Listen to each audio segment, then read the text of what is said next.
Lights, action. Let's get ready to rumble!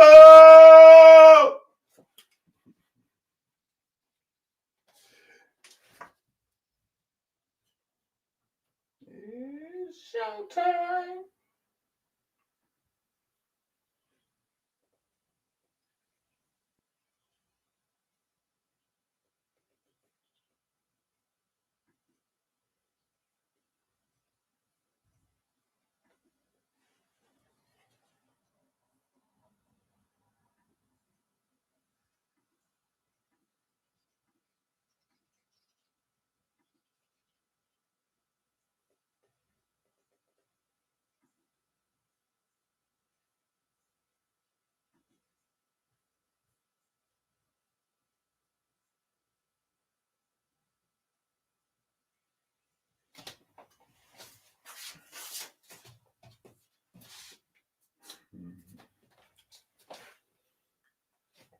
Hey, anytime is on time.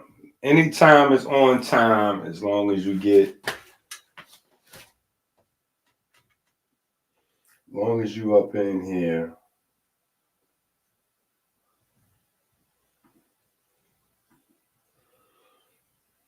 That's always a beautiful thing. I want to cash app you. I want to receive your cash app. Is I want to cash app you. I want you to cash app me too. Please, everybody. Hit the like button, hit the subscribe button, turn on your notifications. Like, let's go ahead and do what we can, to get these videos promoted. But yeah, man, I listen. I love that. He said, "I want to cash app you." Yes, it's right there. The cash app is right there at the bottom of the screen. Is it right here or is it right there? Yeah, right there. Woo. Yeah, there you go. Rudy got you. Yep. But that's always on the screen. Yes, sir.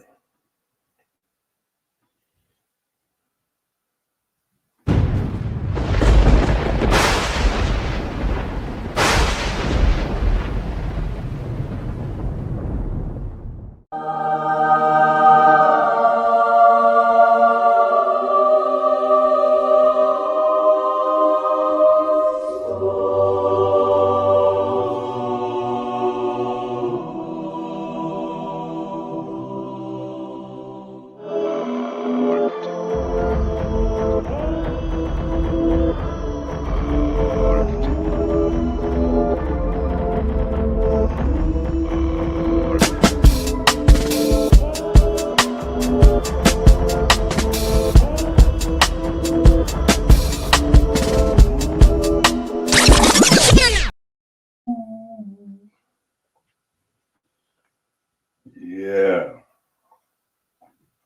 We in the building. We dropping science out here in these streets.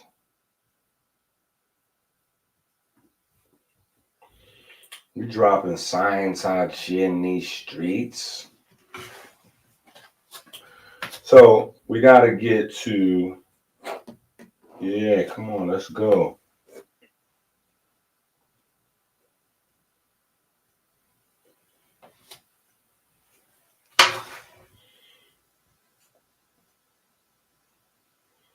That's right. Subscribe, share the video, make some clips, post those clips on your social media pages, right? Join the Patreon, patreon.com/Dr. Inky.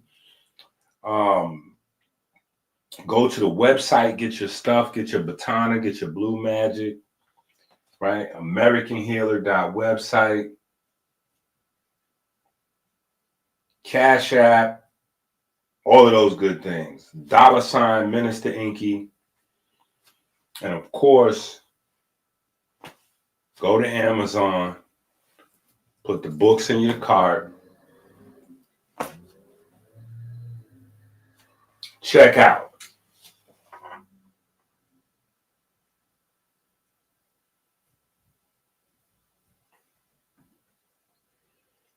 That is very interesting. YouTube is not allowing you to like the video. That is interesting. That is interesting.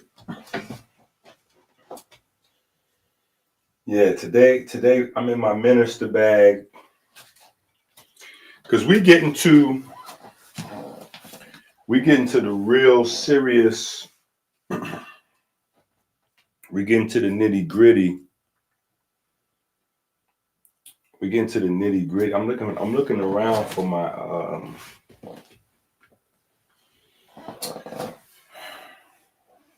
whiteboard eraser, and I have to keep going to get them out of the girls' room. You know, it's crazy.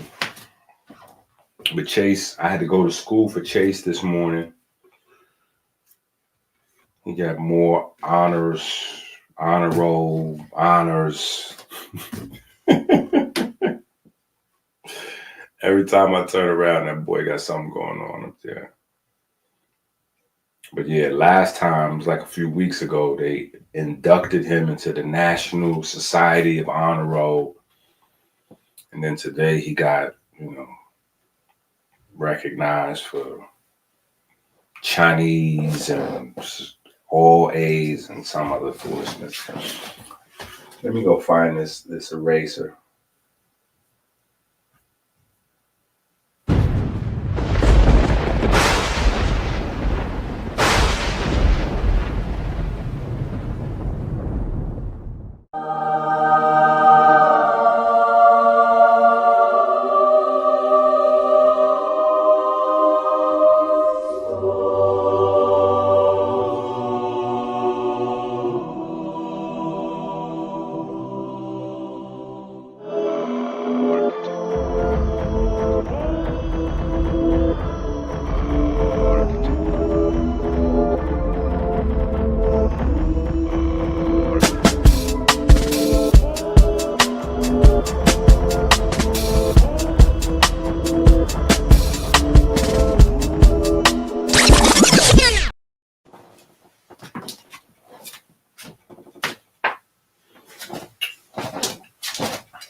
Okay, so we're going to start out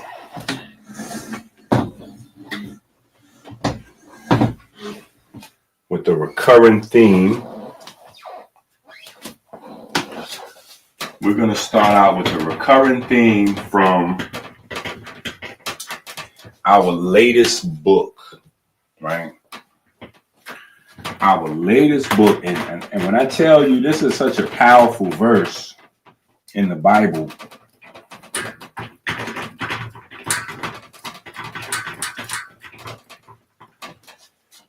it takes us everywhere.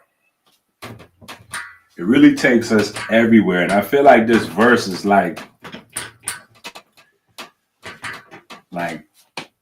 pun intended, this verse is like the heart of the matter. And this verse is like the heart of the matter. So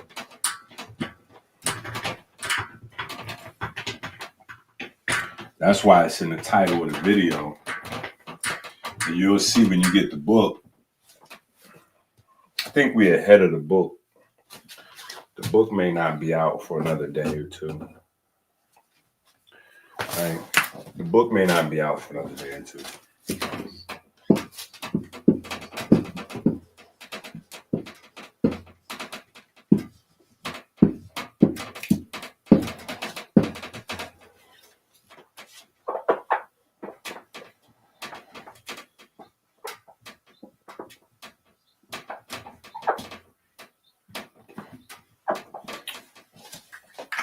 So I know some of y'all have like little pocket Bibles and things. So if you have one of those, go ahead and pull it out. Because I know you don't have the book yet. They haven't seen fit to publish it yet. Right. So I don't know what's the issue. It should have kind of been out already. Right. But the verse is, let me give you the context, right? So The verse is particularly important, right? It's a very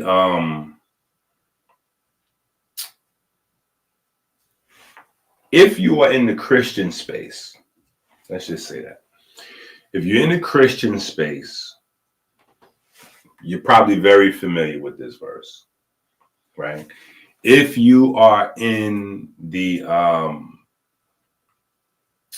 Israelite space, you're probably very familiar with this verse.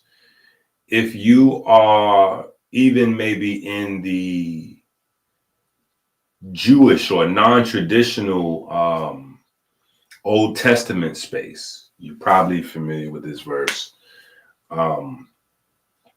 Just because of the impact of what this verse is, right? And so if you're unfamiliar, I'll fill you in. This verse is speaking about the next covenant that God is creating for man, woman, and child, for the people on earth, right? So it's about post Messiah, post message, right? Post, reformation, and you have some people saying that, God has not set up anything for his people in our current times. You have some people saying that God has set up something for the people in the current times. Some people are saying that it's happening right now. And so there's a bunch of different controversies surrounding the verse, right? The verse is particularly important to us because of what it means for what we should be doing, what we are doing, what we're building, why we're building, how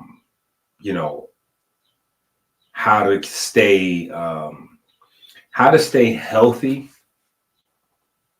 physically, emotionally, mentally, how to stay healthy in today's fast moving, because there's a lot of things going on right now.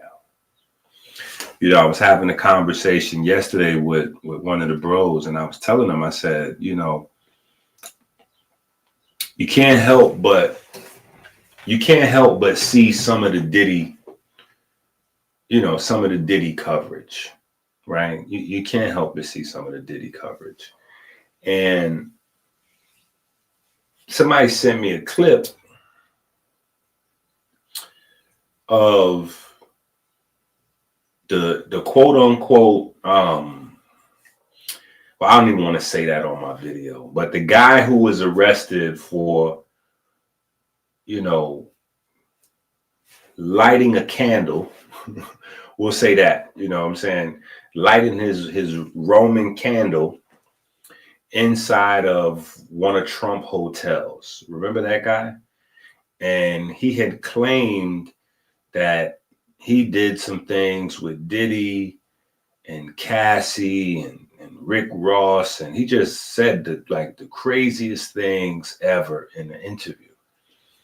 And he looked crazy. He looked high, right? He looked out of his mind. His name is Jonathan Odie, right? His name is Jonathan Odie, right?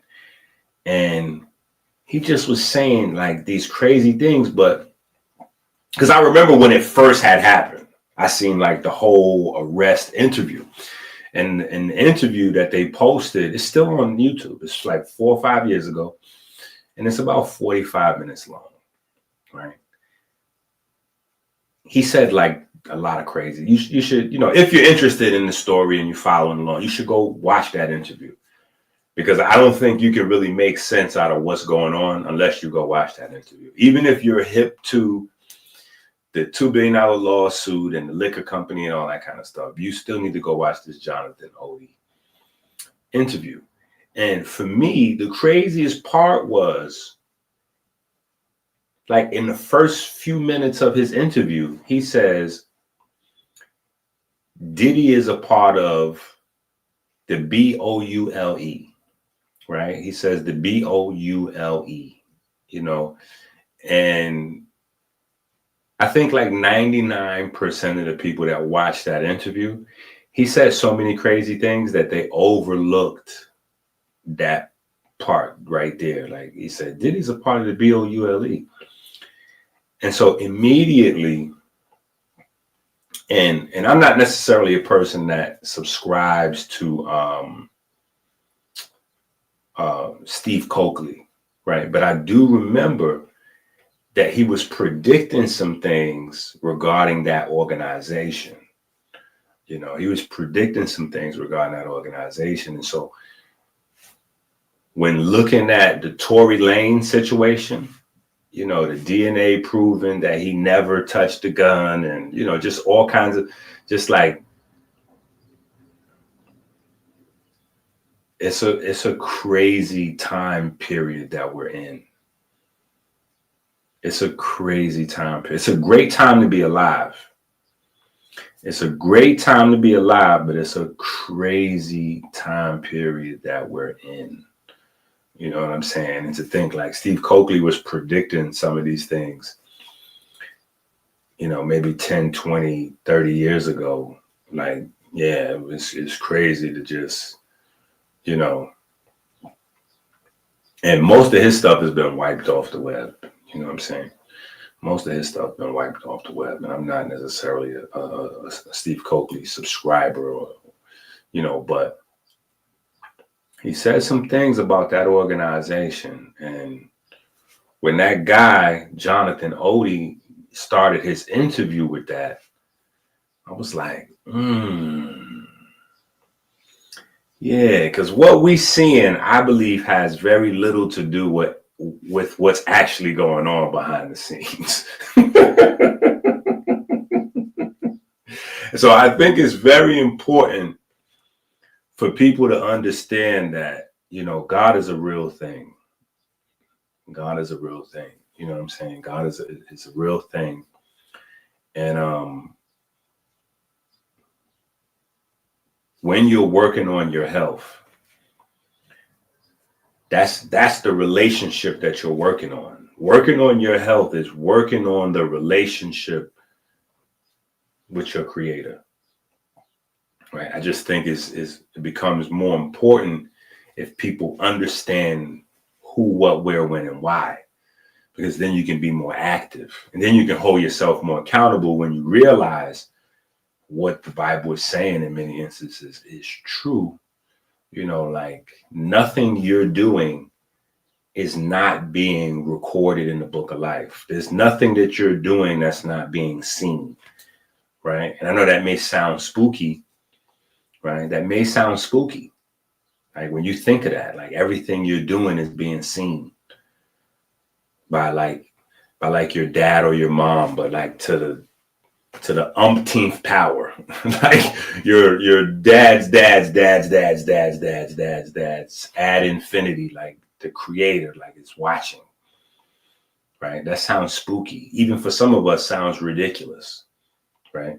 But you know, that was the essence of what Einstein was talking about. Like all of modern science really takes a shift and begins with spooky action at a distance.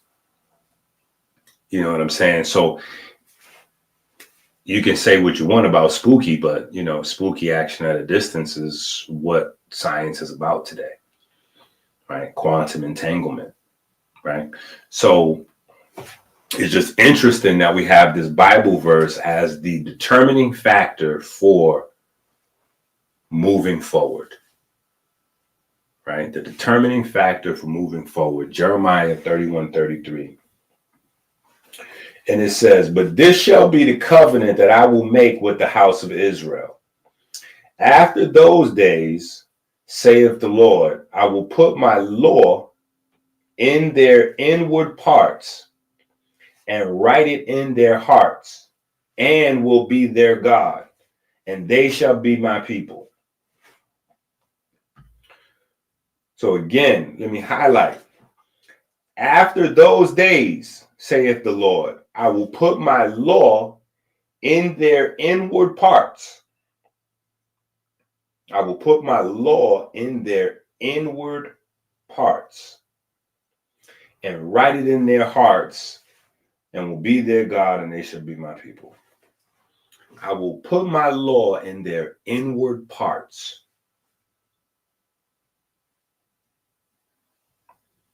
I will put my law in their inward parts. That is crazy. That is crazy. That is crazy. I will put my law in their inward parts, and I will write it in their hearts. Let me show you the signature. Look, this is the signature.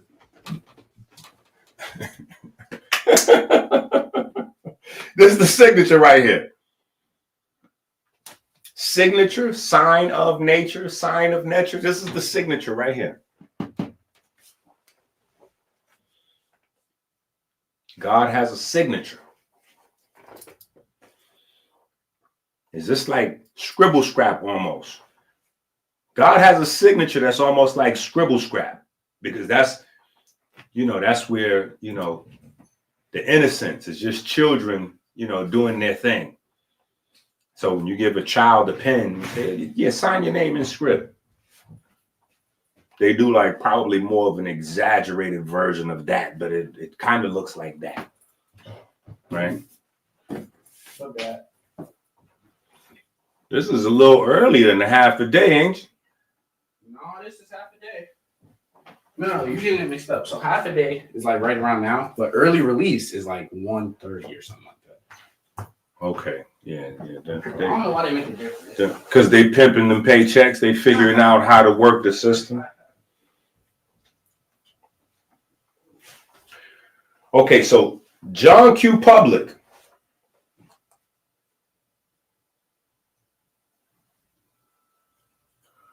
John Q. Public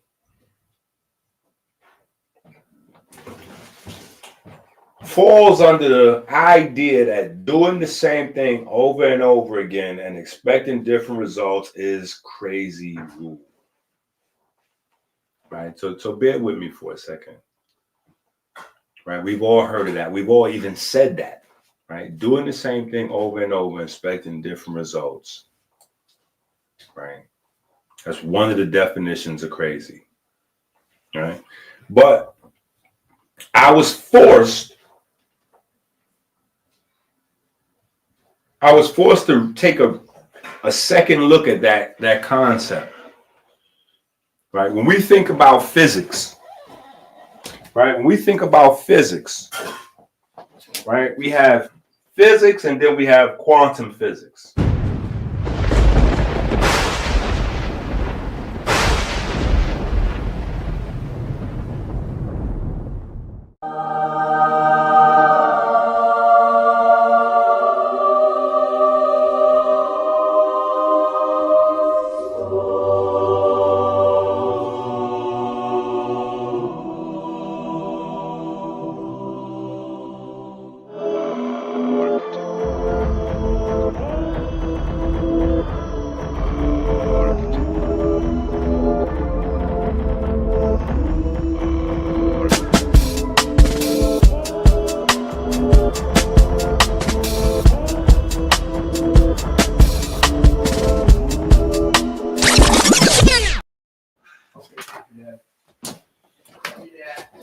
Yeah, I love you too, boys. So I want y'all to follow me on this. Understanding that the rules of physics are totally the opposite of quantum physics, right? I had to take a whole nother look at this thing.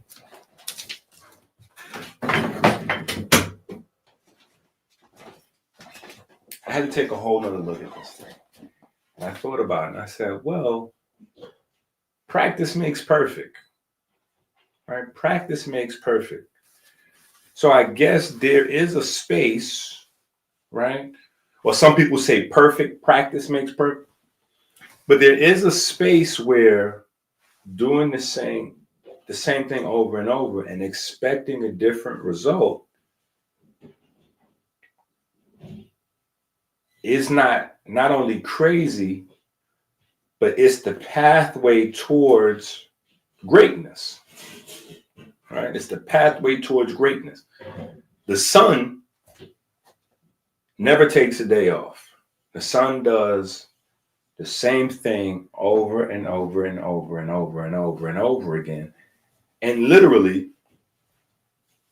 gets different results all the time. And that is the source of life, right? So this is, I don't know if y'all remember, but this is like one of my pet peeves, or at least this is a part of, or maybe even the source of one of my pet peeves with science, in terms of like this idea that, you know, you have the hard line official scientific model where it's like observation, you know, hypothesis, experiment, duplication, you know, and then you have something verified, right?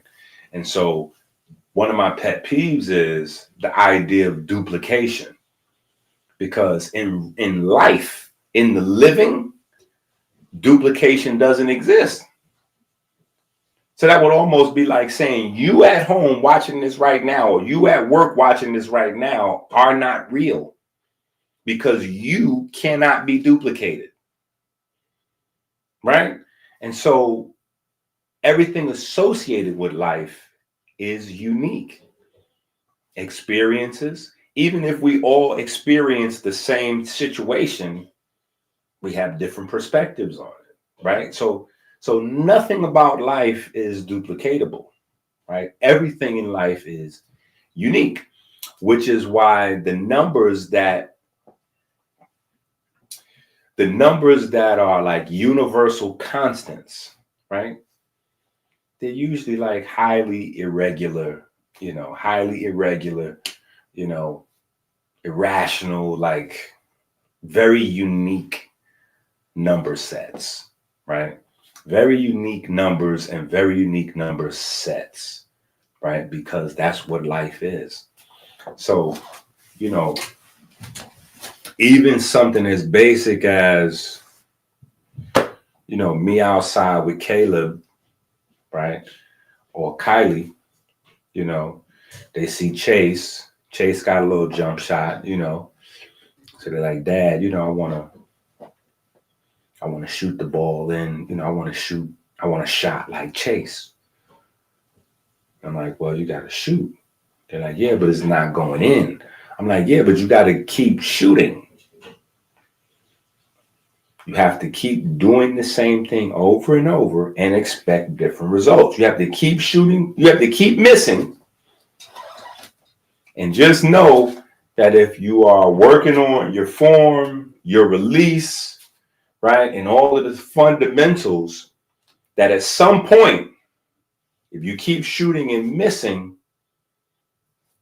you're going to make it, right? Because there's something else at play. There's an intangible something else that's being built, right? That's being built. And, you know, we kind of know of it with words like momentum or anticipation, but there's something that's being built, right?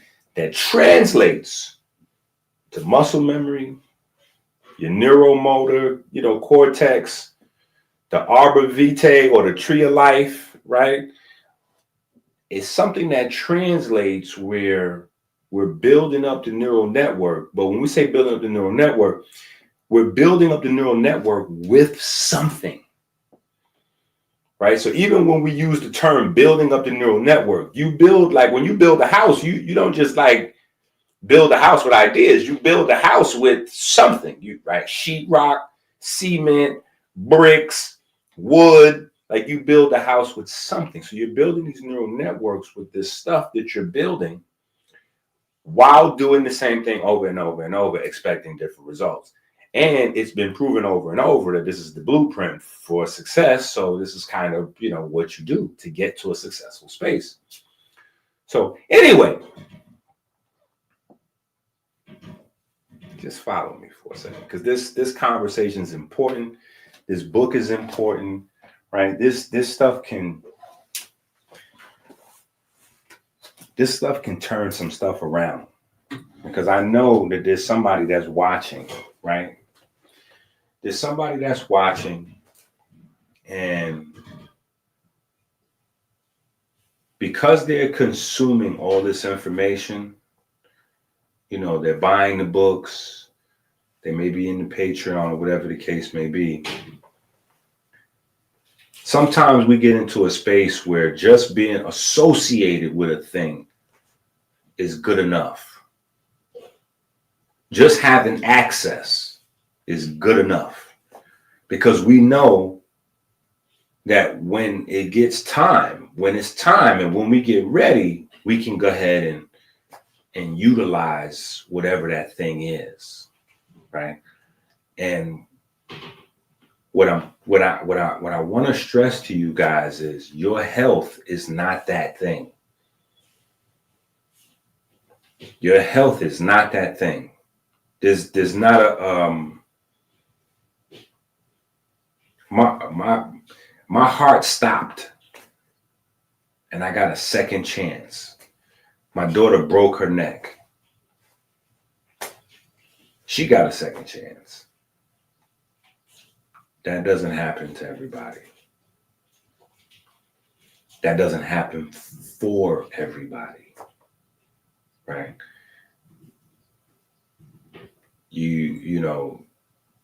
It just,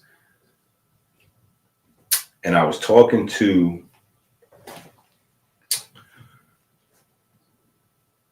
somebody yesterday, right? And late last night, today, this morning, it's like 1:00 in the morning. I'm having this conversation, and we're talking about exercise, right? And the purpose. And I'm like, well, for me, I'm trying to lose some weight. And she's asking me like, well, why? You look good, whatever. And that "you look good" thing literally killed me one time already. Like listening to my mom's and I'm explaining to her, I'm saying, between 45 and 55 is the drop dead age. Like there is a age where people drop dead.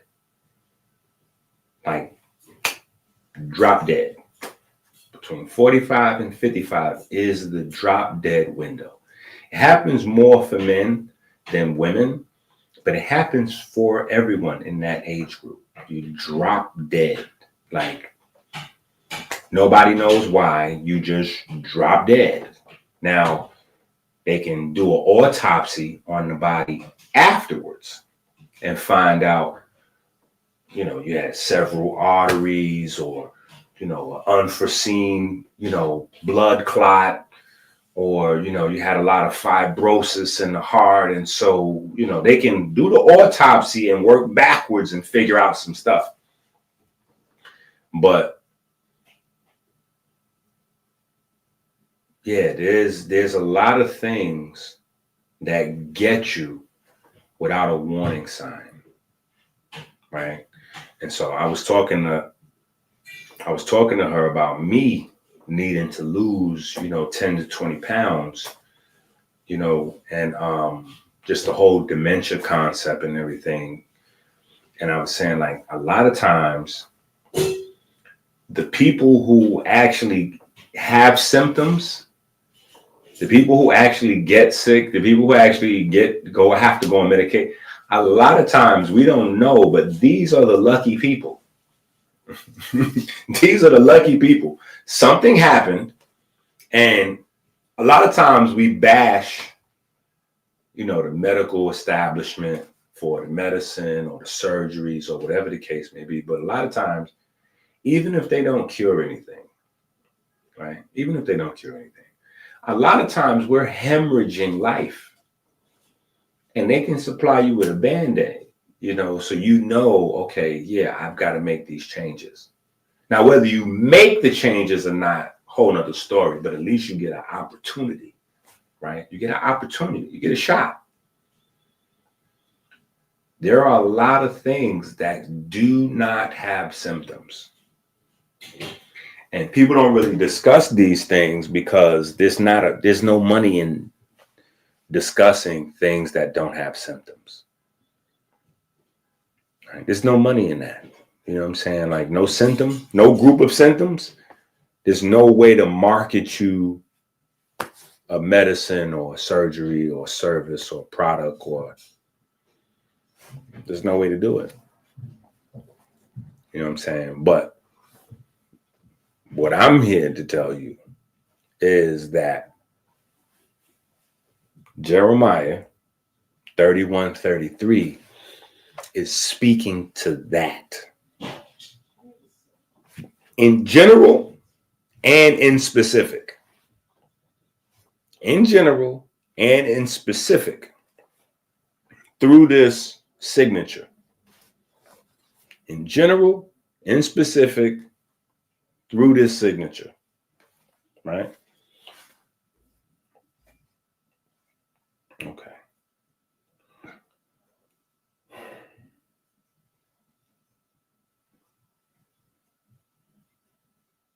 So humor me for a second, right? Humor me for a second, right? Humor me for a second, and let's assume, right? Let's assume for a second that the Bible, Kemet, the Vatican, the Pope, Sumer, the Mayan cultures, like let's assume the Chinese folks, right? The Asians, like let's assume all of these cultures are correct, right? Because they're all saying one thing. Like this is something that every single culture, every creation story, including modern religion and modern science, they all agree on this. So this is like indisputable in a way that we have very few things that we can hold dear in 2025 with the social media news feeds and how fast new information pops up and slaps us upside the head and all the things we're inundated with. There are very few things that every single group of people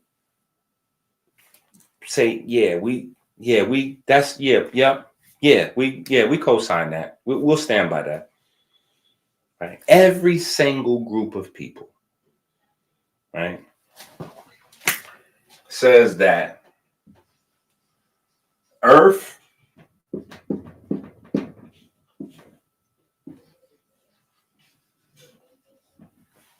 Earth and life on Earth comes from the sun. Right? Now, there are arguments and differences on that idea, right? But most of them are superficial. Most of them are superficial because there's no real religions that believe that the sun, is, so spiritual culture will tell you that life basically came through the sun, right? Life came through the sun. You have what's called a sun god or sun gods, if you will, right? And they represent the intelligence that works through the sun, right? So, but they're still saying that life comes from the sun, right? And so science today tells us that earth, water, everything that we have, the atmosphere, right? The sun, right? So This is one of those things that kind of like all the way across the board, there's some minor nuance differences, but right. So the question becomes, right? Here's a question I'm going to pose. I'm going to just put this here and we'll move on from it. Right. The concepts of praise and worship, right? Those concepts, right?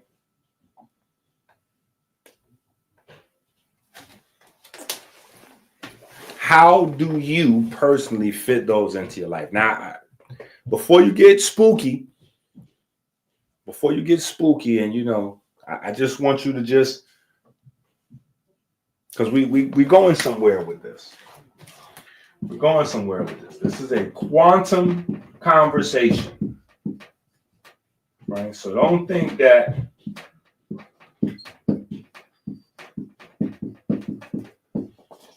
you know, don't fall asleep at the wheel just yet. This is a very important conversation that we're going to have and engage in here. It's a very important conversation.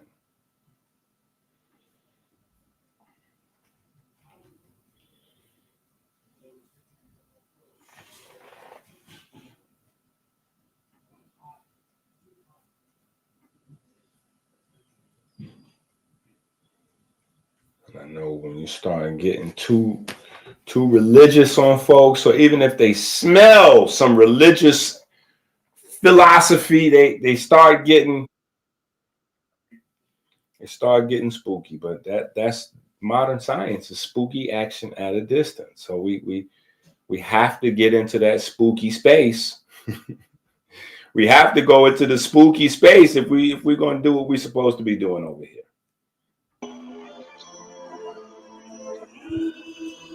Inky prayer number 2.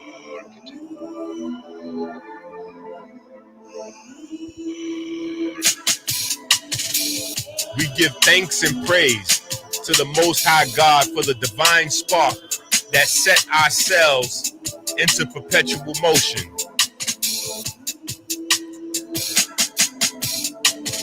We give thanks for the magnetism of the Most Holy, the magnetism that repels and attracts the ferry boats of light 60,000 miles every 60 seconds throughout our vessels and caves.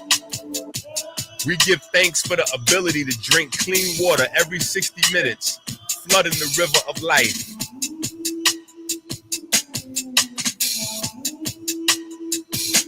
Let's go! We give thanks that sugar has not covered our ferries and turned them into stone. We give thanks that darkness has not covered the riverbanks with calcium and turned them into stone. We give thanks that anger and fear have not turned our almonds bitter, turning our heart to stone.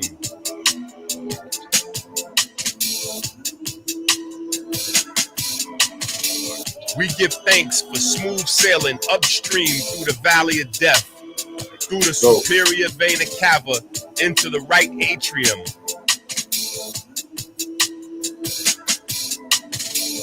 We give thanks for smooth sailing around the heart through the corona crown, joining the vortex in the right atrium. We give thanks for the perfect black solar repeater that induces the primary electromagnetic wave, opening the mouth of the Kodesh HaKodeshim. We give thanks for the mechanical wave produced when the mouth of the Kodesh HaKodeshim closes. We give thanks to the ray wave, reflecting on the semi-lunar valves, opening a pathway to the vineyard.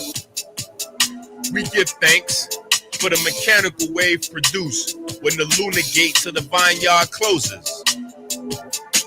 We give thanks to the Most High God that provides the light and our breath, and the light in our breath. We give thanks for the fine olfactory system that makes our grapes ripe with light. We give thanks for the Jed pillar that provides us with a stable fleet of ferry boats to dock in our vineyard. We give thanks for smooth sailing through the pulmonary vein into the storm of the left atrium. We give thanks for the perfect black solar repeater that induces the primary electromagnetic wave, opening the mouth of the Kodesh HaKodeshim. We give thanks for the mechanical wave produced when the mouth of the Kodesh HaKodeshim closes. We give thanks to the ray wave, reflecting on the semi-lunar valves, opening a pathway into the holy royal arch of the Wa scepter. We give thanks for the mechanical wave produced when the lunar gate into the holy royal arch of the Wa scepter closes.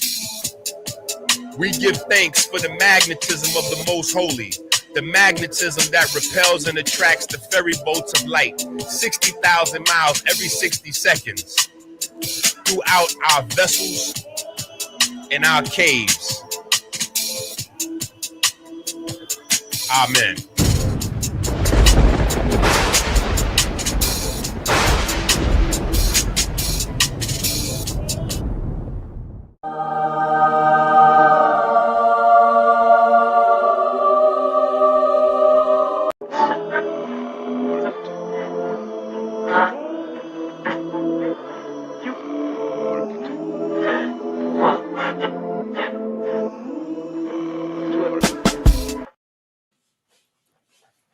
So I want you to get this ancient concept of communion,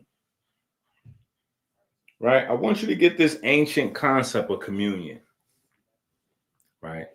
So the ancient concept of communion is about receiving light, right? It's about light, right? Like before you get crazy and you go deep off into ritual and dogma, and it's about light. It's about the electromagnetic pure, right? The natural light, the light of this world, right? The light of this world. So I want you to have that in your mind as we kind of proceed with the information here. Like,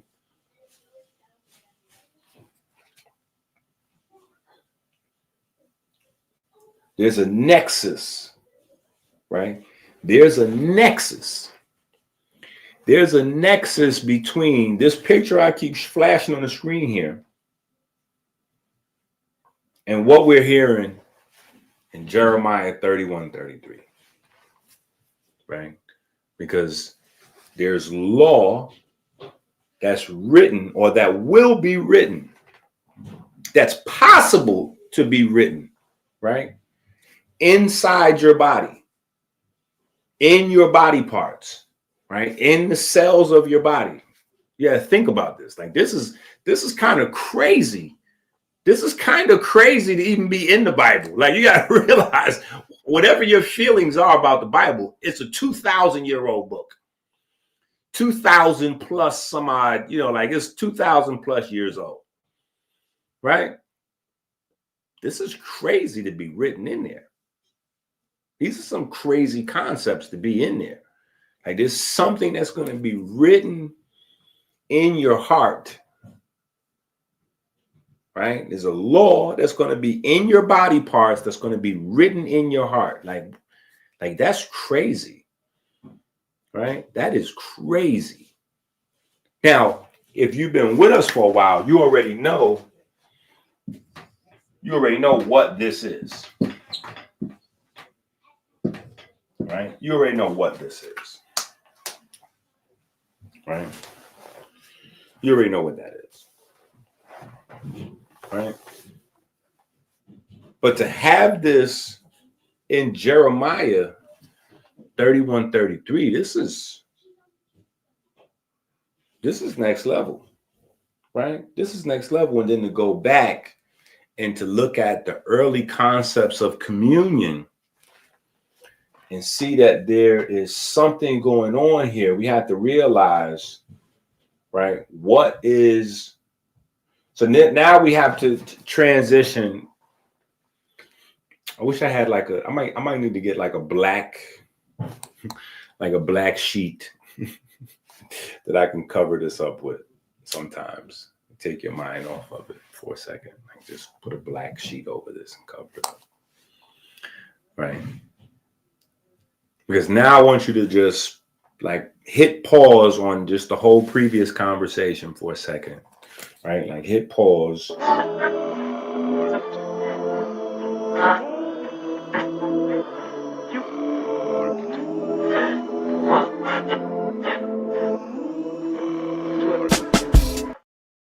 And we just start up conversation about quantum entanglement.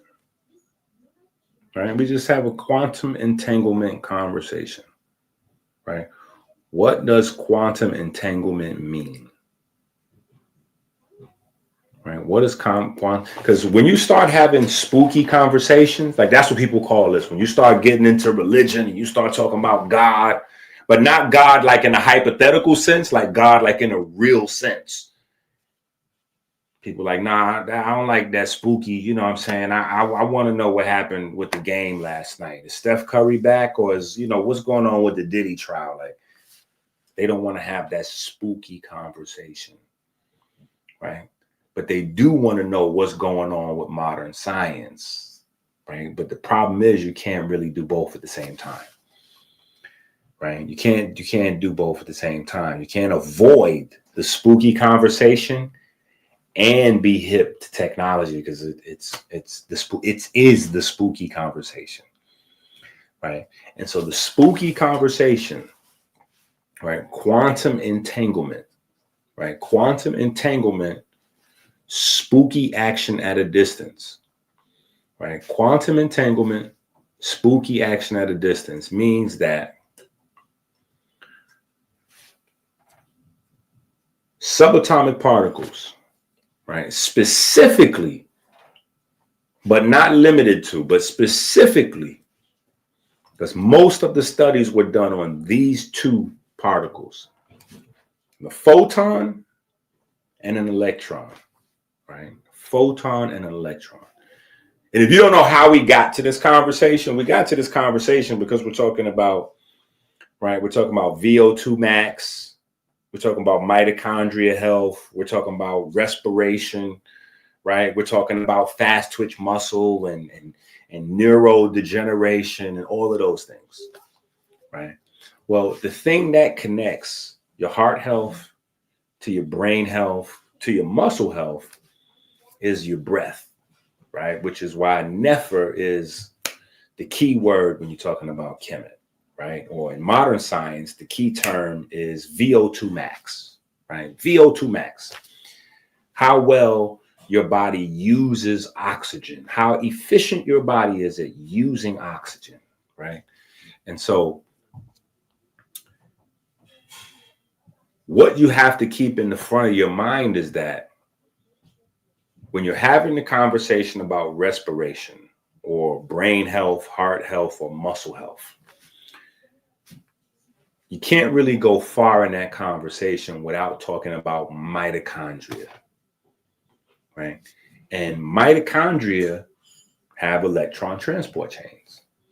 And in this electron transport chain is literally nothing going on except for quantum activity. Photons, electrons, protons, period. Photons, electrons, protons. That's all that's going on at the electron transport chain. So when we're having this conversation, we're actually at a deeper dive level, right? So it's not that we're not talking about pull-ups or push-ups or jogging or, you know, herbs or diet. We're just at a much deeper level with the conversation than even, you know, anybody else is even prepared to have. Like we're all the way in right now. Like we literally, the rabbit hole was right there, and we just like, you know what I'm saying? Like it's hot outside and the pool is looking like amazing, and you don't even play no games. You just run and just cannonball. Like we just cannonball into the science. Like we're all the way down, right? Because I know some people watch the videos. they're not even subscribed to the channel. They they're not buying the books. They're not really. So we got to kind of, and then there's some people that might have just tuned in. This might be their first time ever tuning into a video. So we got to make sure that everybody is understanding, like, what is this? How does this relate to my health? Like, what are we doing right now? So I just want you to understand we're like so far down, like, how you watch a cartoon and like, especially like Bugs Bunny cartoons, like it'd be a hole in the ground and you go in the hole and you come out like on the other side of the earth. Like that's how far we are down the rabbit hole right now. Like we literally are closer to coming out like in China somewhere than we are to where we started, right? So I just want you to understand this concept of quantum entanglement, because it literally is at the heart. Is at the heart of all biological sciences, and it's at the heart of what our ancestors left us. So when we understand the importance, I think it's much easier for us to be able to do the things that we need to do, right? Not necessarily at like what the public would consider a high level, but for us at a consistent level, because a consistent level is a high level for longevity, right? I want you to get that in your mind. A consistent level is a high level for longevity, right? I might need to write that down. Yeah, I might need to write that down. Let me write that down. A piece of paper. Is this going to work? Yeah, this is going to have to work. Yeah. Because a lot of us, I got to write this down. A consistent level is a high level for longevity. And why it's important to have that understanding, right? Because we have people like the Liver King, right? And the crazy thing is, I've been around doing this for 2 decades. So I've seen all sorts of health people come and go. My message has been consistent, and we've been solid and building the whole time, not losing any ground. But I've seen a lot of people come, get really popular, viral, they all over the place, and then people start asking me about them. Then I tell them the cold, hard truth, and then they call me a hater. And then a few years later, or a few months later, sometimes even, they're like, yo, Inky, that's crazy. You see, they exposed Liver King with the steroids and all that. I'm like, bro, they didn't expose him with the steroids to me. They exposed him with the steroids to you. And even worse, you don't want to hear this conversation. Let me explain to you how crazy the world is, because this video here is very important. You need to watch this video probably twice. Share this video with, you got to send these videos. This world is so crazy, right? Listen to how crazy this world is. I'm talking about water and the sun and plants and, exercise and the mechanics of the mind and the anatomy and things like that. And we moving, but we not moving at the pace that I would like for us to be moving at, right? Think about it to yourself. Are you up to date on the books? Or I'm behind. I'm falling. Yo, man, the last book I bought was like,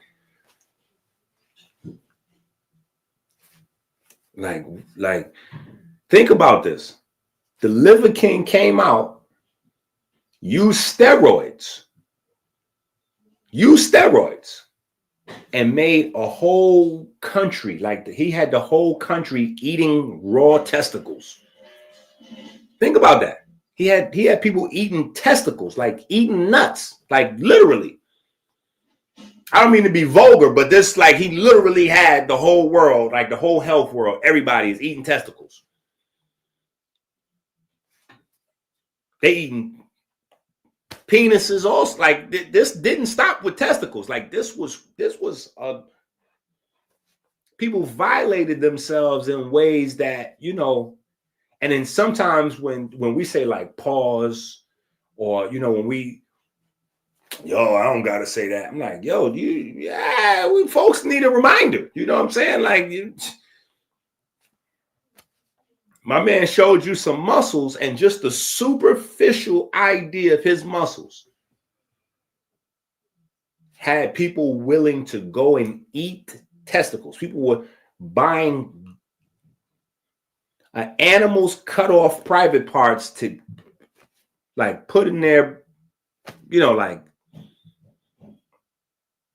and doing videos like, yo, this is crazy. I feel energetic. I'm like,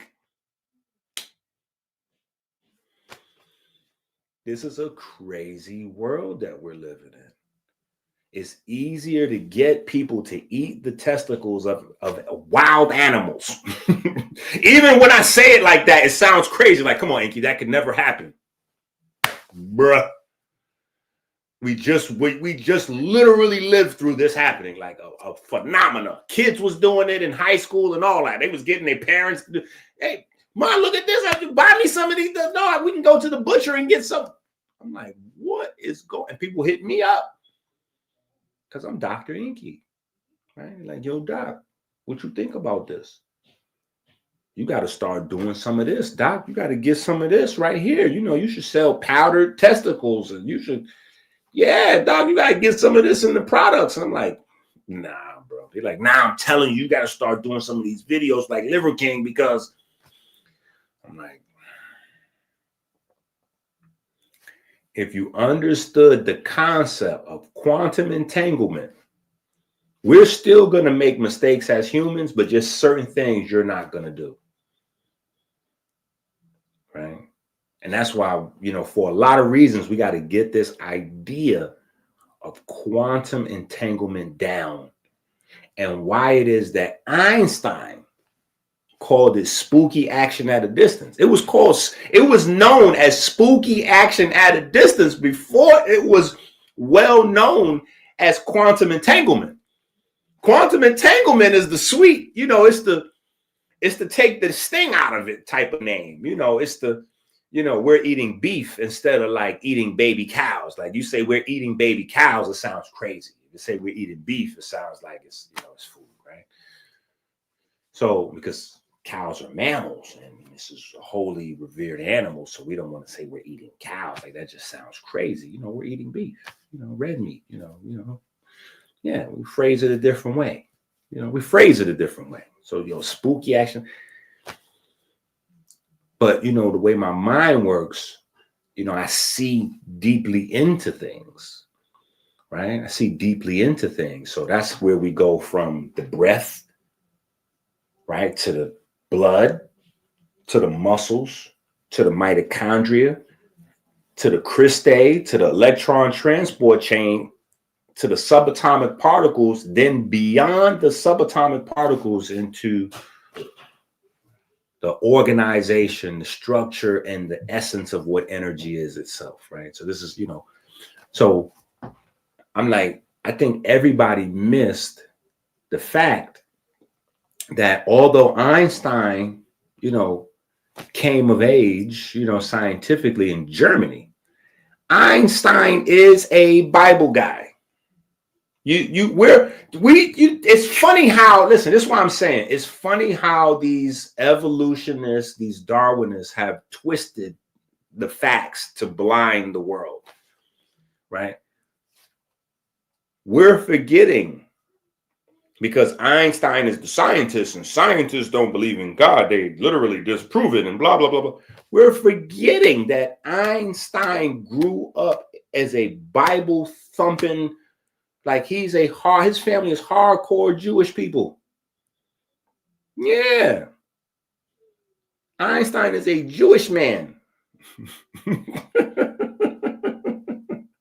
we gotta let that marinate for a second so that can put things into perspective. Einstein's a Jewish man. So you can say what you want about Jewish folks, but what you can't say is that they're unfamiliar with the Bible. He's absolutely familiar with all the God concepts. So when he says spooky action at a distance, it's because the fear of God jumped into him in a way that it revolutionized his way of seeing things scientifically. Because only somebody that has been inundated with the Bible, whether they receive it, willingly, or it's in there. And so when you see something, automatically you go, wait, what? This is this.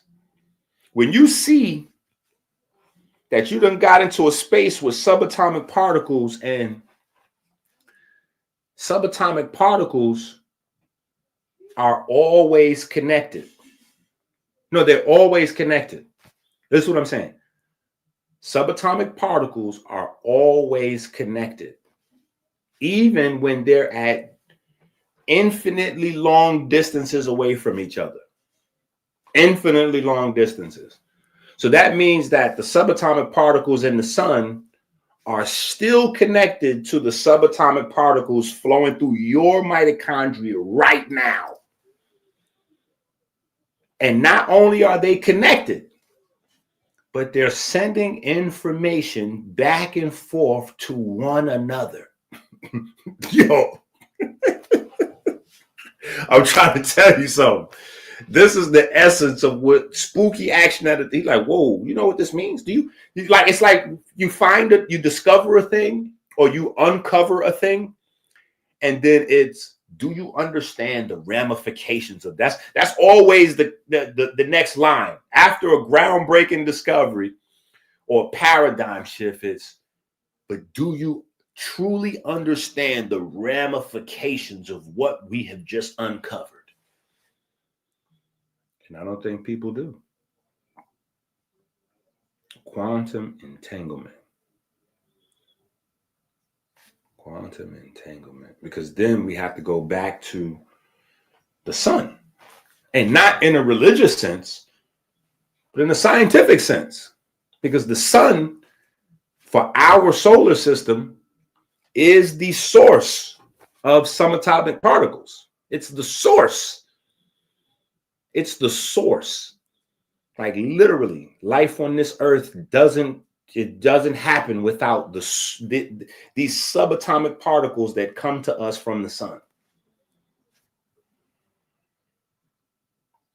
When we're talking about getting healthier, getting your knees stronger, getting your joints together, arthritis, and we're talking about, this is what we're talking about. Strengthening the tendons and, building the collagen. We're talking about this. Because your tendons, your collagen, your bones, those are all piezoelectric. Piezoelectric. So that means that when pressure is put on these structures, because they're piezoelectric, they do what? They convert that pressure into these quantumly entangled particles. Yeah.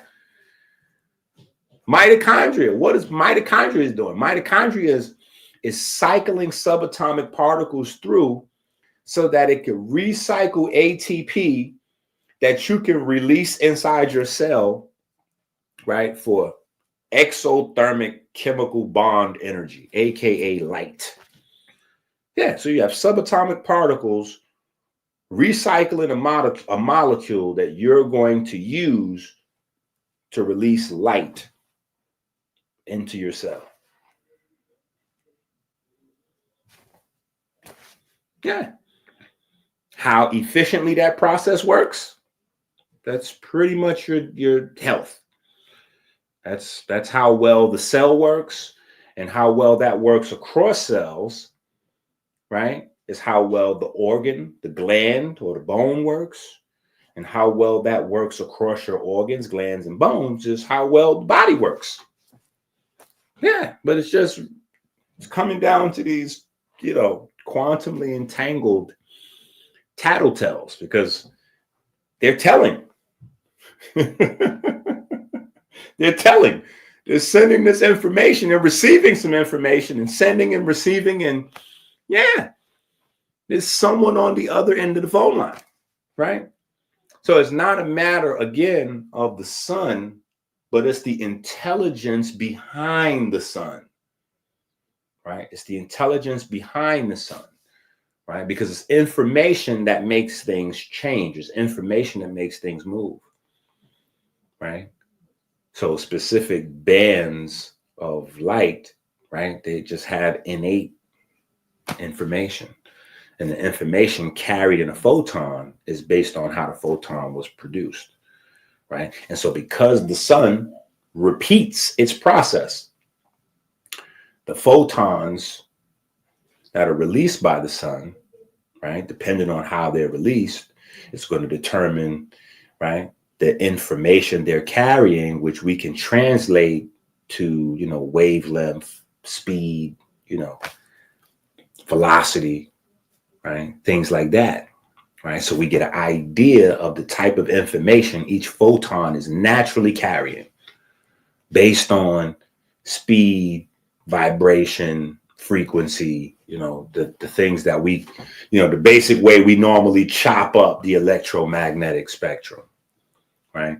But the wavelength, right, corresponds directly, right? The wavelength, right? The wavelength corresponds directly to the ability of a photon to change an electron from a potential to an actual, right? So this is why we had to have the probability book, before we get to spaces like this, because we can't really get into these deep conversations without you already having the probability book at home. So if you don't have the probability book, before you even think about ordering this book, you got to get the probability book. So go to Amazon, get the Ma'at probability book, right? Add that to your cart, check out. Because that's what quantum science is all about. It's a transfer of information, right, between quantumly entangled particles, but the law of physics doesn't apply, right? Physics is where you have random. It's kind of not so random, but it's random to an extent. Quantum physics, there's no random, right? There's no random, right? You have binary, which is 1 and 0, but the 1 or the 0 is going to be determined by environmental or input variables. Same variables, same output. The output of the first subatomic particle is going to determine the next, and so on and so forth, until you have a strip of code, which is a pattern, right? That is encoding for something, right? So you can simplify it down to UVB light. UVB light received by cholesterol starts the same process over and over, right? Why? Because it changes one of the bonds. That's all that happens. Changes one of the bonds by speeding up the electrons. And before you know it, cholesterol is on the path to be converted into, lumasterol and all kinds of other things that wind up vitamin D, or what we call vitamin D3, right? So I'm just saying, right? We gotta understand these initial concepts of communion, right? Communion is communication. You're communicating, right? You're communicating. The Bible says Christ is the light of the world, right? So really the original communion concept, even in the Bible. Now we know there's some cannibal-like rituals that then came about, and that's another conversation, right? But the original concept, Christ is the light of the world. So the body of Christ is, we're talking about electromagnet, we're talking about subatomic particles, right? We're talking about electromagnetism, which is symbolized by the Ankh here in these early concepts, right? In these early concepts, right? So we just have to keep this in mind right? We have to keep this in mind as we're having this conversation, that we're just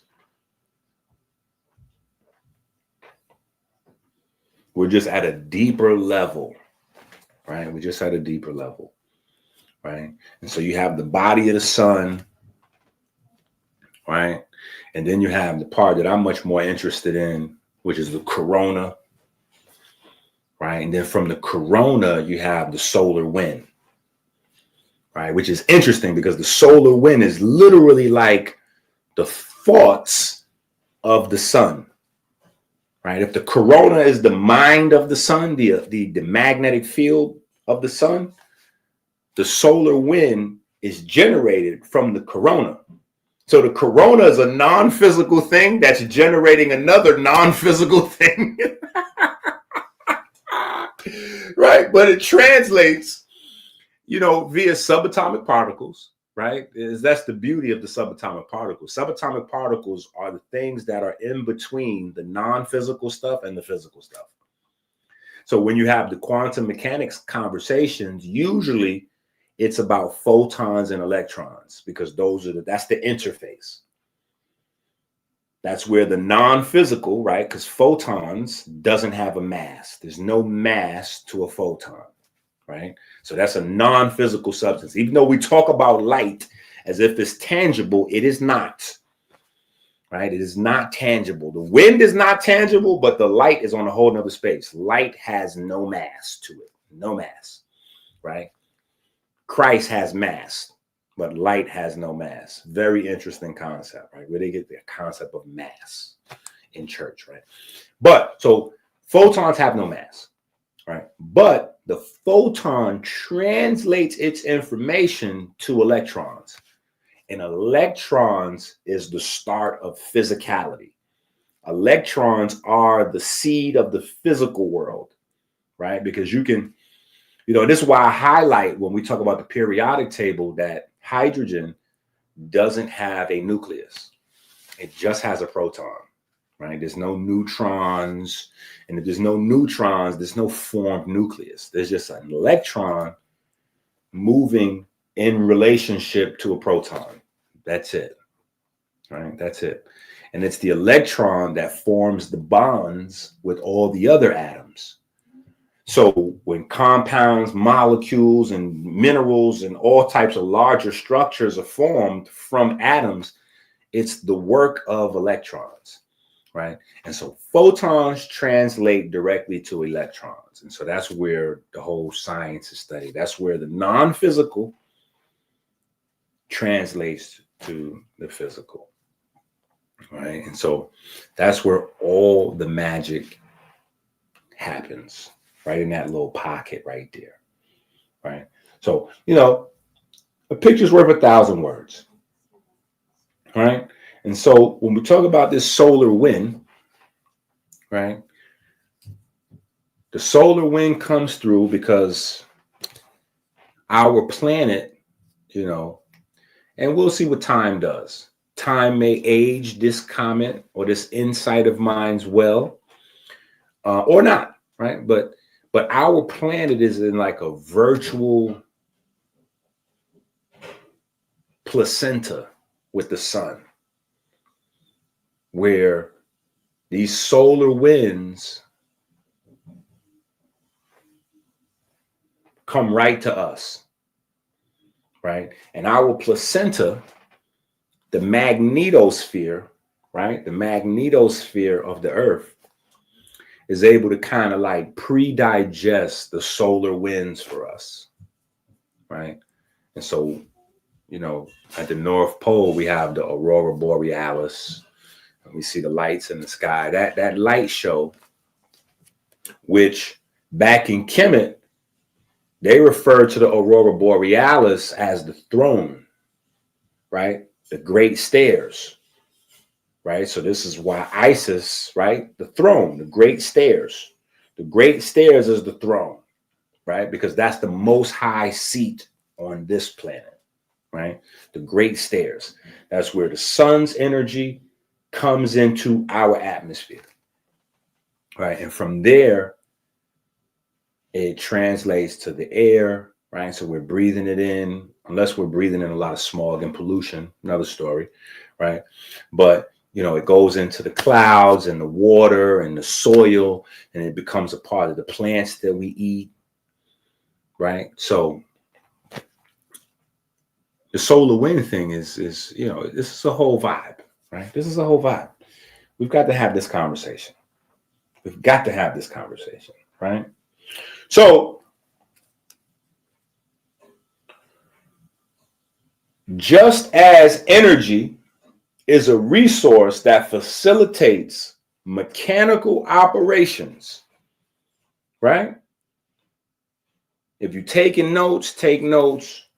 You know, you do better off buying the new book, right? You might just want to go ahead and get the new book, right?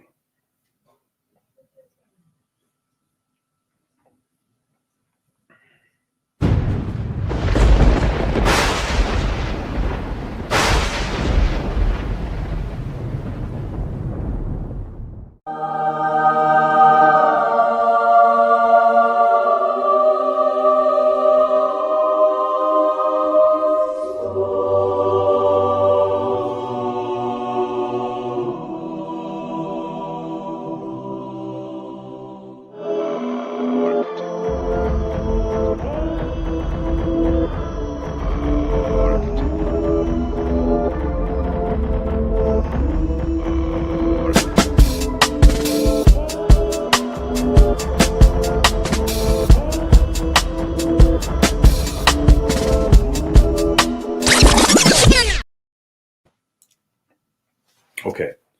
So the same way energy is a resource, right, for mechanical function, right? Remember, the definition of energy is the ability to work, right? So work is about movement. Work is about translating potential to movement. Like they say, you know, a object will continue to be in motion until it's acted on by an equal or greater force, blah, blah, blah, right? So if something's rolling, you've got to put a force on it to stop it. If something is still, right, you have to put a force on it to put it into motion, right? So energy is that thing, right? Now, on the flip side, what I'm saying is, right, what I'm saying is that we look at quantum entanglement in a totally opposite way, right? We look at entanglement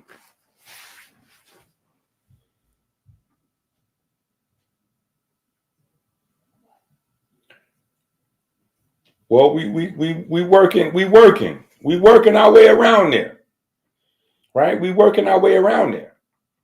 We working our way around there, right? So entanglement is a resource for computation,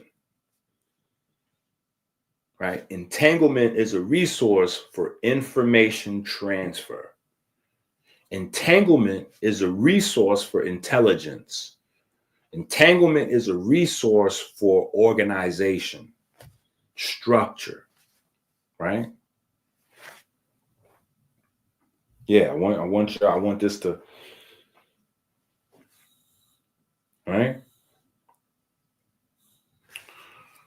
The mathematical definition of entanglement can be paraphrased as saying the maximal knowledge about the whole of a system does not imply maximal knowledge about the individual parts of that system.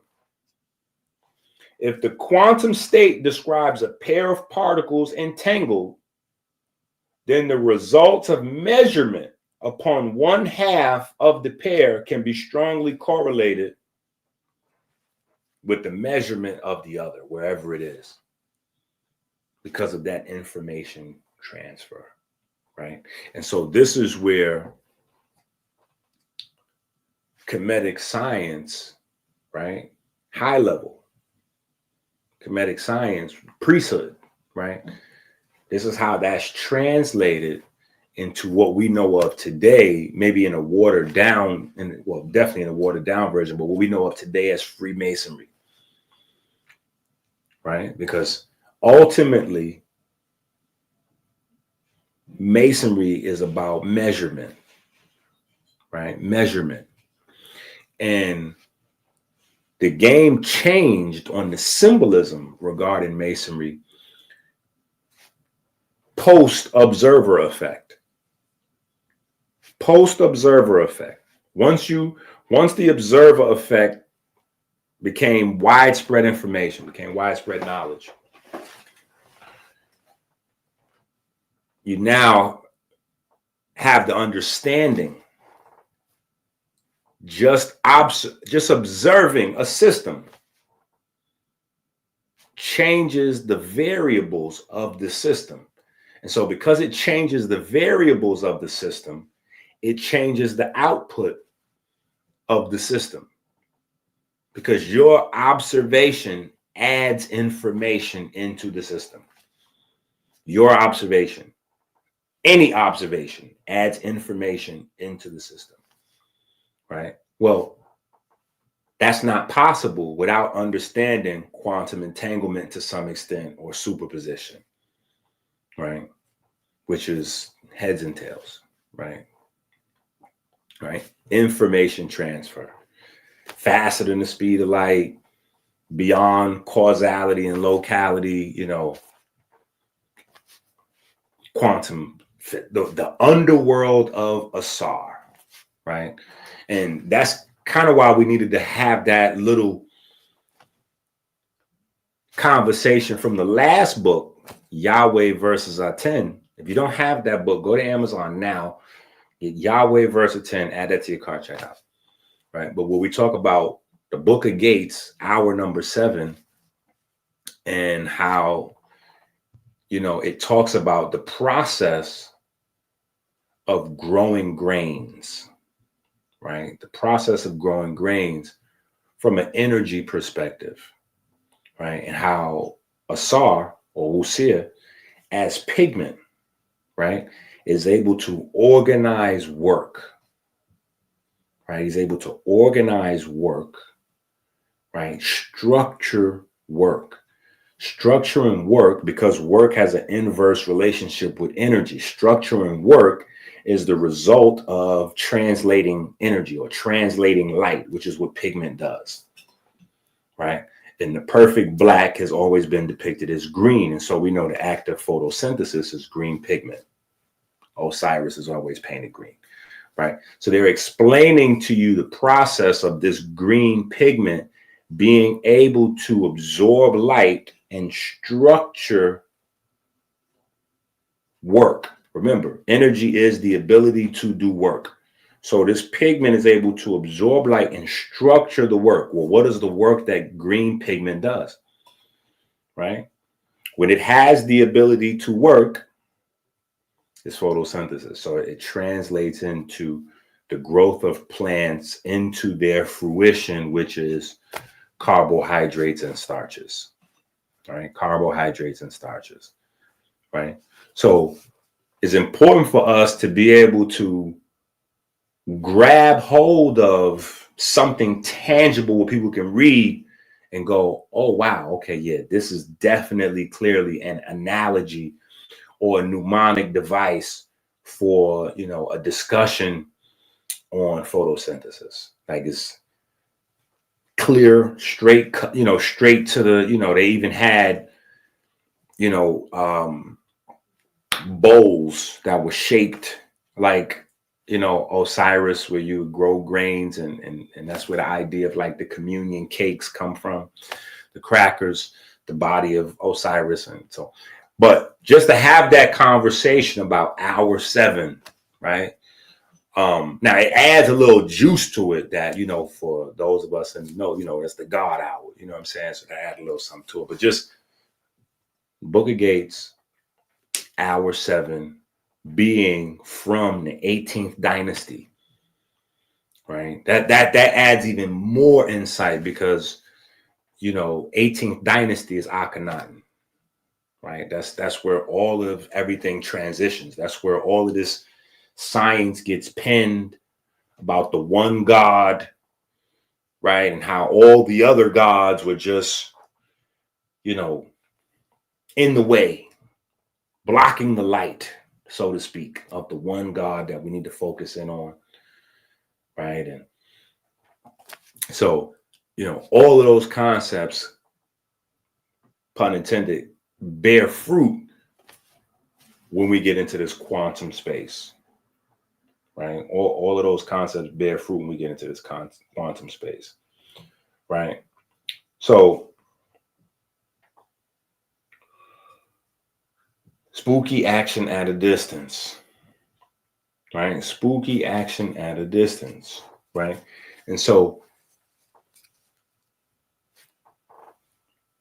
even with us having the cancer conversation, right? This is why I said they still behind, right? The folks quoting Otto Warburg, they just finding out about Thomas Seyfried, like, you behind because Thomas Seyfried is behind, right? So if you think that Thomas Seyfried is the cutting edge, you're behind, right? If you're ahead, then when Thomas Seyfried material dropped and we first started discussing it, you go, oh yeah, kudos to him. He's on the right track, right? Kudos to him. He's on the right track.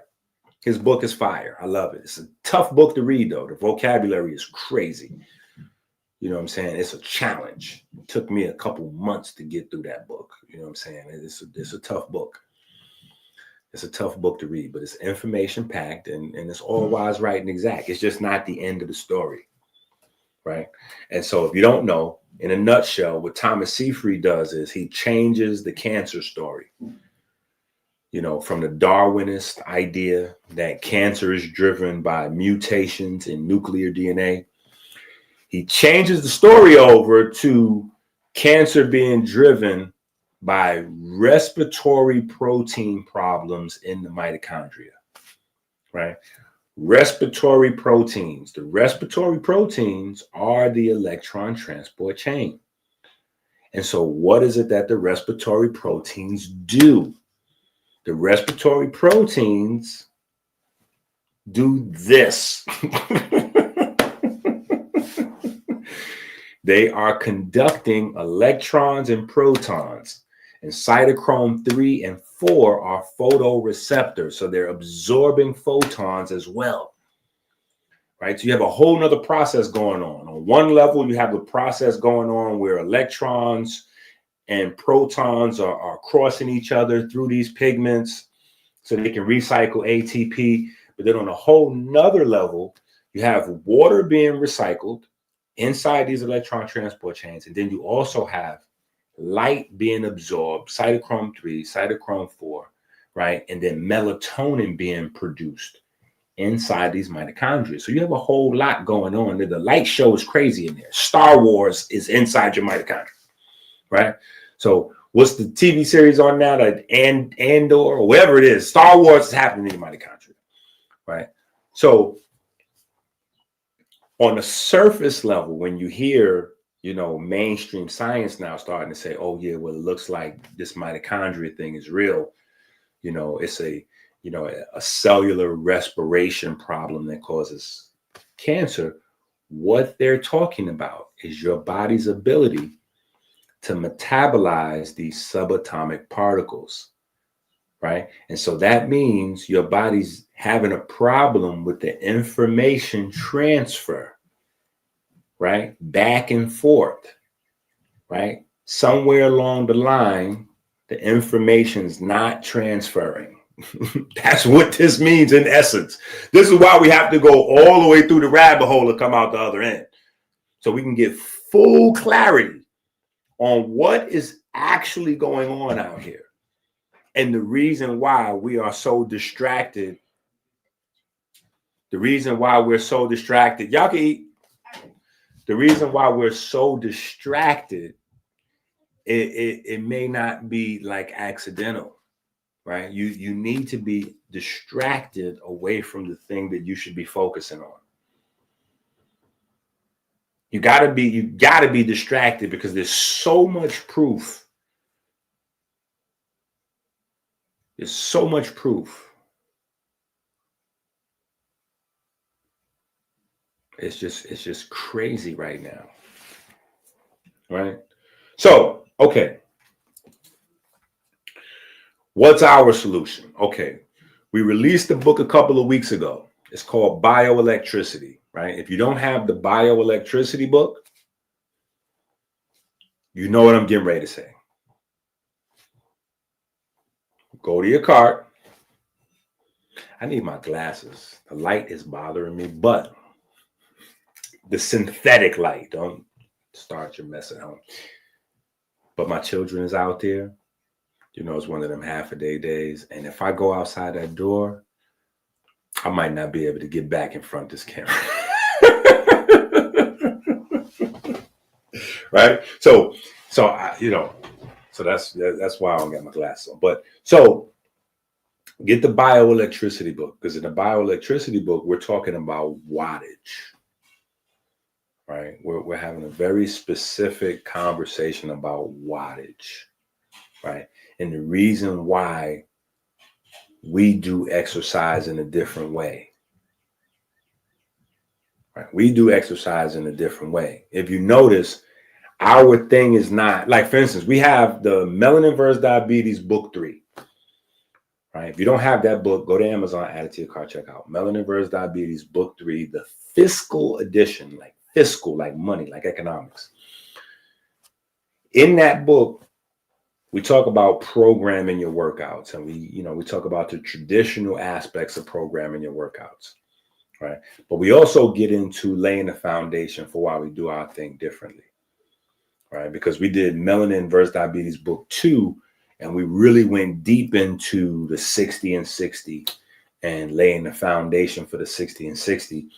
And people had questions like, well, my personal trainer said, if I want to, develop like this, then I should be doing 3 to 5 reps. If I want to do this, then I should be doing 12 to 20 reps. And if I want to do this, I want to be in the 8 to 10 rep range. I'm like, first of all, your personal trainer probably doesn't even understand what they're saying to you, right? They probably don't even understand what they're saying to you. They're just saying what they've been programmed with, right? So when they say, oh yeah, 12, 13 to 20 reps, trains your muscles like this, or 7 to 11 reps does this, or 1 to 3 reps does this.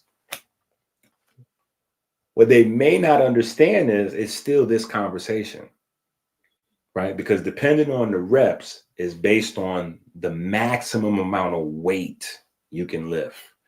So when they're saying go 1 to 3 reps, they're not saying grab a 5-pound dumbbell and go 1 to 3 reps. They're saying grab a weight that's so heavy you can barely lift it. Grab a weight that's so heavy that you can barely do 1 or 2 repetitions with it. When you use that type of weight, it's going to give you this result, right? And that result is based on what we're talking about, right? Because depending on the weight, right, the resistance that you're putting again. So your body is a system of levers, right? So depending on the amount of weight you're trying to lift, you're trying to use your levers to leverage, right, is a pressure.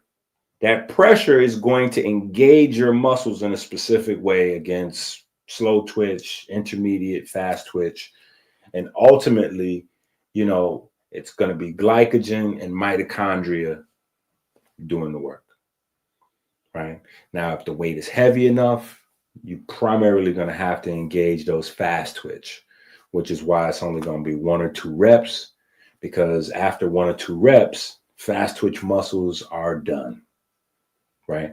So for power, right, that's the pocket you want to be in, because your fast twitch muscles are the big, powerful ones, right? So that's glycogen translating over. That's glycogen metabolism, right? That's glycogen metabolism, right?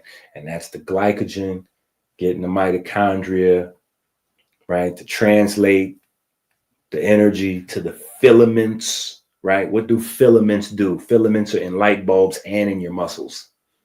Just put 2 and 2 together.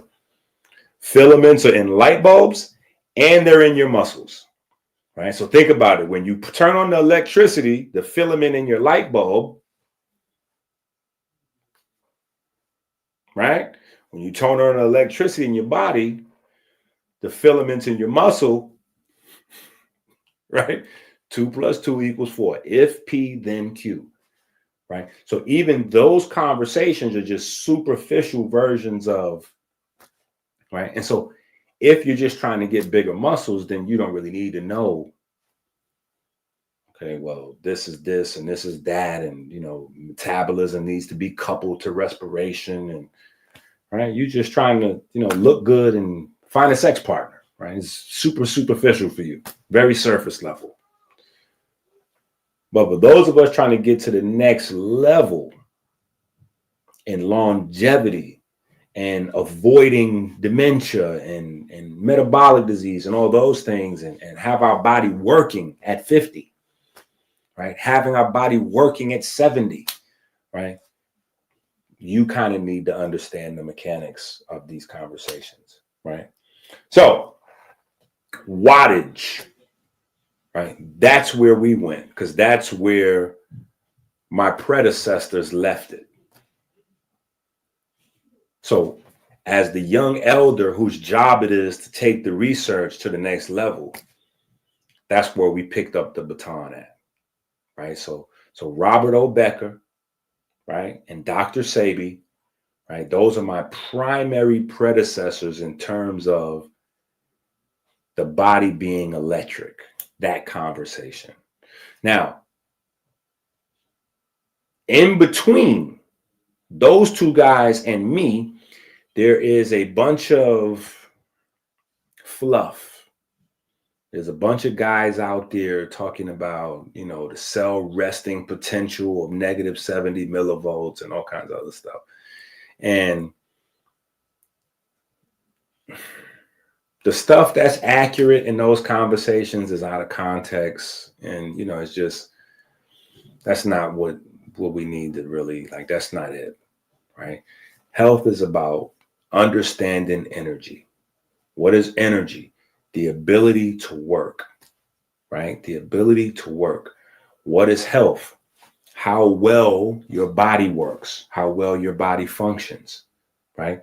So now, if you spread your energy out over time, that'll give you a direct amount of wattage.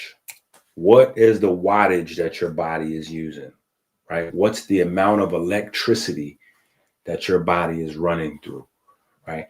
How much of the calories that you're consuming are you converting, right? Because that's where problems come in, right? When we have health conversations, the basis of metabolic issues and cancers and all these other things, and your ladies not being able to orgasm and men having erectile dysfunction, all of these things start with fat, right? Fat on the outside or fat on the inside. Fat on the inside can translate to high blood pressure, right? High cholesterol, right? High triglycerides, right? All those things. High blood sugar, right? Glycation levels. That's fat on the inside. That's stuff clogging up the vessels that shouldn't be there, right? So when we talk about wattage, we're talking about how much of what you're consuming are you translating into, right? So, like, say for instance, right? Let's say for instance, God has a purpose, right? Let's say for instance, the intelligence behind organization and structure of life has a purpose, right? And so you have this pre-packaged material, right? Pre-packaged material, 3 of them, 3 different pre-packaged materials that you need, right? Macromolecules, right? I say 4 because I include water, but just to keep it, respectful, right? You have 3 macros, right? You have carbs, you have fat, and then you have protein, right? Just like your muscles, right? You have slow twitch, intermediate or type 2A fast twitch, and then you have real fast twitch, right? Type 2B, right? And so when you look at the macros, you have one that's purely for energy, sugar, right? That's purely for energy. That's for go, right? Then you have fat, which is the intermediate, because fat can be used for building the structure of your body, or it could be used for energy to make it go, right? So fat has to go both ways, right? And then you have protein, which is purely for the structure of the body, which is the reason why your body does not store protein, period. Any protein that you don't use, your body will break down and convert it to sugar. And if you don't use the energy, your body will store it as fat. So there's no storage of protein, period. Your body doesn't store protein, right? Your body only stores energy, period, right? That's it. So if God has a purpose, right, then that purpose is work, right? Work, the creation of information, the creation of intelligence, right? At more and more complex levels, which is the reason why genetic diversity, right? Losing genetic diversity is a problem, right? The loss of genetic diversity is a problem because it's the loss of genetic information, right? And our practices of reproduction is causing us to lose information, right? So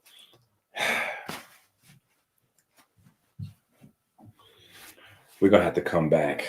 We're gonna have to come back and then get back to this video because the children is going crazy. They're going crazy. So I'm gonna leave this up here. I'm not even gonna take it down. I'm gonna leave this up here, and then we're gonna pick back up where we leave off.